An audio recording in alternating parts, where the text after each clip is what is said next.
Hey guys, welcome back to my channel. If you're new here, hi, I'm Renee, and I am a homemaker, homeschooler, homesteader, hopefully soon to be gardener.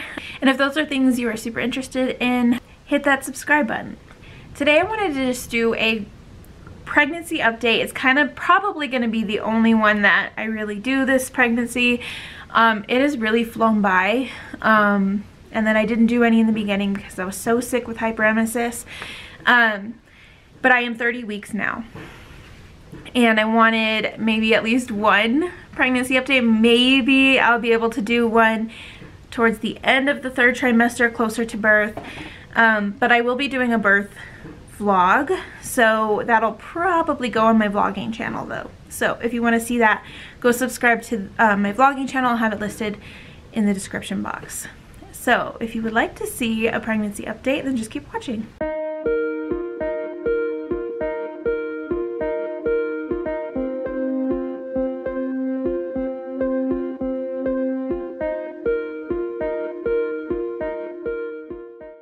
Okay, so yes, I am 30 weeks pregnant, and I have had quite the pregnancy. I'll just do a quick recap of the first 2 trimesters. For those of you who didn't see my life update video, but I had hyperemesis when I was in my first and second trimester, and it got so bad that I was hospitalized for 5 days because I could not keep anything down. I couldn't drink any water, nothing, and I had lost, oh, what was it?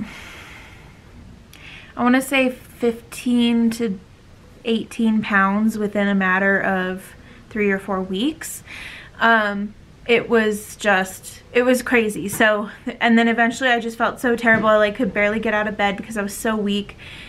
And I went to the hospital, and sure enough, they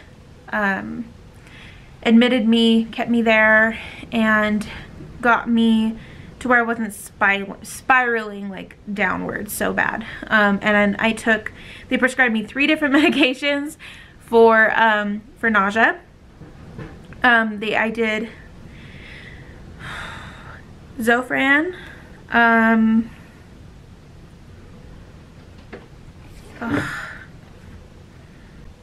had to call my mom and ask because she's a nurse and she knows these things.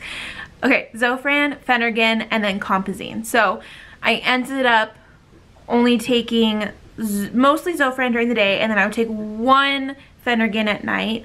And I did some research on the Compazine. I was not comfortable taking it. I really wanted to do this pregnancy without any medications at all. And so being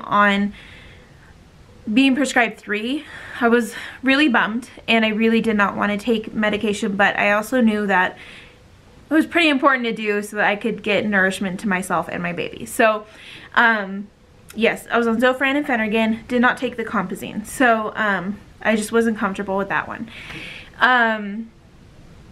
They wanted me to do a Zofran pump, but because I already did not want to take medication this pregnancy, just the thought of having a pump, like, I guess they just like put it in your like stomach. There's like a tube. I don't know how this works, okay? But it's something you have to be, it goes into your stomach, and then you have the pump on the outside. After researching that, I heard it's kind of a pain in the butt. And I was like, well, you know what? Let me try the oral medication, because I hadn't tried any medication yet.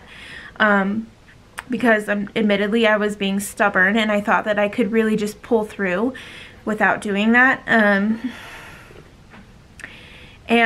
So once they had me on that while I stayed there to see if it would get better, if I would stop throwing up.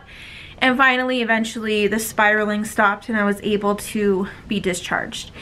I took the medication for, oh gosh, probably around a month.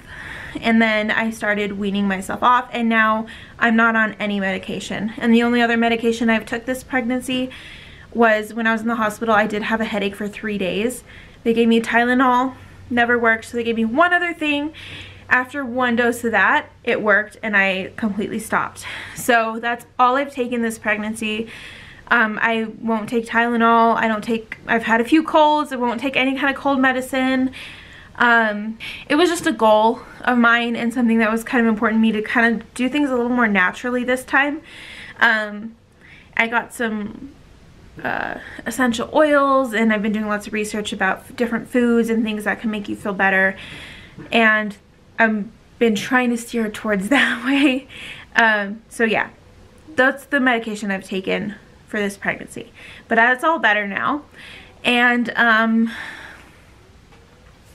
when I had an ultrasound a few weeks ago, I was diagnosed with placenta previa. It was low-lying. It was not actually covering the cervix, but it was too close. They did say that it was most likely going to be move out of the way as my uterus grew. It would grow out of the way. So they kept an eye on that. And then the baby did have some fluid in their kidneys, which my daughter had as a baby. So I wasn't too worried about that because that resolved itself on its own. So when I had my follow-up visit 6 weeks after they diagnosed me with placenta previa, it had cleared itself up. The placenta had moved, and I'm cleared for a vaginal delivery because otherwise it would have had to have been a C-section. And also the fluid in the baby's kidneys cleared up as well. And the baby, I am 30 weeks and I don't know the gender. We are going to be surprised. Much to Drew's dismay, I managed to convince him to be surprised because I saved clothes from Everly and I saved clothes from William. So we have plenty of girl and boy clothes. And I just thought it would be so fun to do. This is most likely our last baby, and I just thought it would be just really fun. So we're doing that. So that's why I won't say he or she. I'm trying to think of what else. Oh, this baby has been the absolute most active baby I have ever been pregnant with. Everly was so still that I would worry about her a lot. Actually, I went in a couple times because I wouldn't feel her, and so she was a very still baby. William, very active. This baby, active and strong. I'm 30 weeks and I still have, you know, if I go full term, 10 weeks to go, and these movements hurt sometimes. Sometimes this baby will get lodged in places that I'm like, ow, you have to move. Or a good kick where I'm like, I can't even eat because I'm so uncomfortable with how hard this baby's kicking. It's crazy. It's crazy how hard this baby's kicking. I'm honestly worried about my ribs as the baby gets stronger. So there's that. I'm trying to think. It's hard to do when you don't do things every week. There's just so much that has happened. I am gonna try to do a VBAC. If you guys don't know, my last pregnancy with my son, I had an emergency C-section because he got stuck. And I am going to try to do a VBAC. I am nervous. I have a bit of birth trauma from both of my kids, and both from really different ways. With William, I really had some PTSD to work through.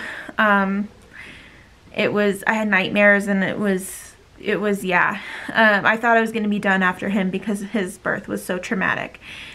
But I also, with those two, did not prepare at all for labor.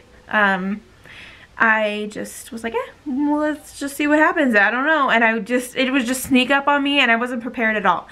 This time, I wanted, since I'm trying to do things more naturally, I'm going to try not to get an epidural or be induced or do a C-section. Those things might happen, and because, you know, and I'm not ever gonna say that those things are wrong to do, because I was induced with Everly, got a C-section with William, and I had epidurals with both.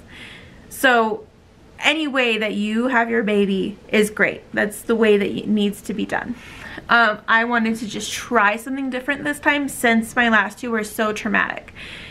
I have a very low pain tolerance, so I'm a little worried about how I'm gonna deal with the pain and not having an epidural, but I'm preparing myself this time. I got a book, and I will go grab it for you here in a second, about hypnobirthing, and it's not like actually hypnosis. I thought it was like hypnosis. I was like, this is kind of weird.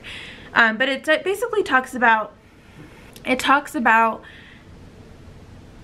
what is happening in your body with your muscles and your blood flow and all of that, and then what hormones are raging through your body during birth, and basically how to get your mind to work with your body instead of against it. And so it's kind of like a psychology thing, and then they also give you tips like breathing techniques. They do have some like guided meditations that you can play in like an MP3 format, or they have scripts that like your partner could do, and then like light touch massage things like that to try to get you as relaxed as possible. And it explains it so much better in the book. I'm not really good at explaining it, but I'm preparing is my point. I am reading the book.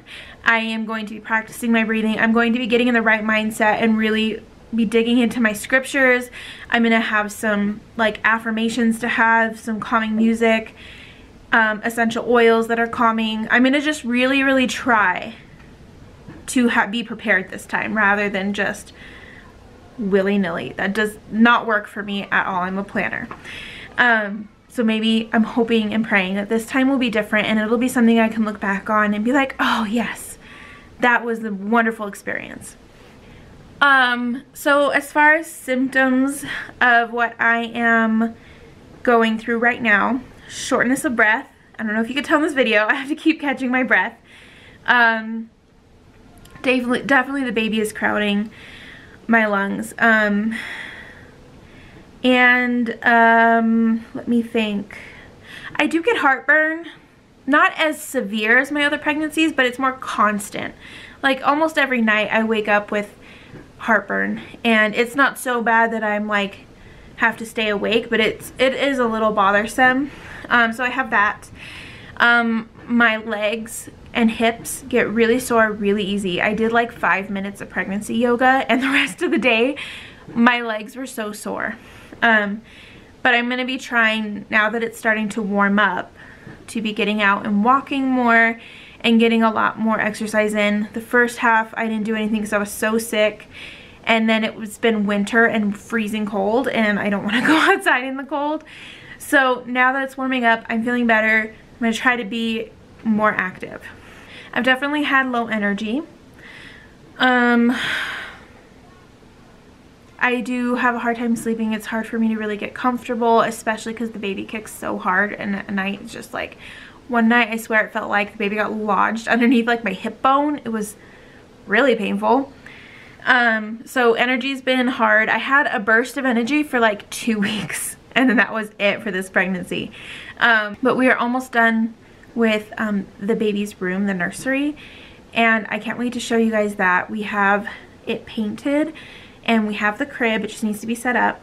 I have a rug for in there. I just need to get my chair and the dresser. We're going to refurbish a dresser to match the rest of the room, and we also bought a really cool light fixture for it. So everything's kind of coming together for the nursery, and I'm really excited to show you guys that.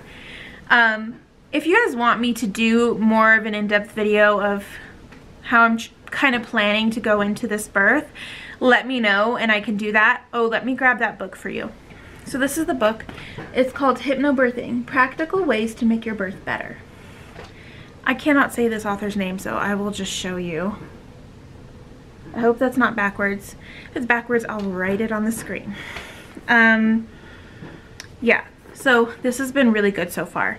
I'm only on chapter 3, but the information in here has been amazing. Amazing for me to understand what's going on and what helps and why birth can be so painful. So, yeah, I think that's it. I will show you my belly. I'll stand up here, but I don't know how well you'll be able to see, and then the thumbnail should be a better picture of my belly for at 30 weeks. Okay, so yeah, it's hard to tell.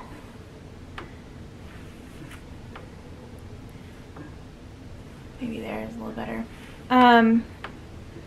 One thing that I have noticed is that I feel like I have a smaller belly than with my son. So with my daughter, I had a very small belly, and with my son, I was just giant. Like, he was just out in the front, pushed out as far as he could be. I was huge with my son. And he wasn't even that big of a baby. And I feel like the way I'm carrying this time was a lot more like when I had Everly. So my guess for this baby is a girl. Just from what I've craved and the way I'm carrying is very similar to when I had my daughter. So Drew thinks it's a boy, I think it's a girl. I am gonna be so happy with either one because having little girls is so fun. They are so sweet and I love to dress them up and have the bows and they have the cutest clothes. I love having a girl.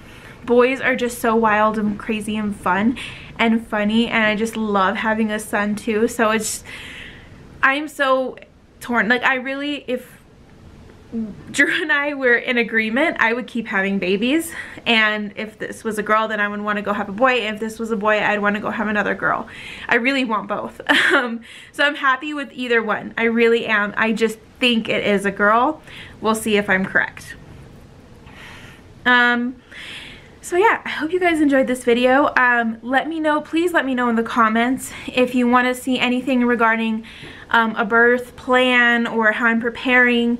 If you want another pregnancy update before, you know, we get to the end, if that's something you'd like to see. And then, like I said, the vlog of the birth will most likely be on my vlogging channel. But I hope you guys enjoyed this video. If you did, give it a thumbs up, and I'll see you guys next time. Bye!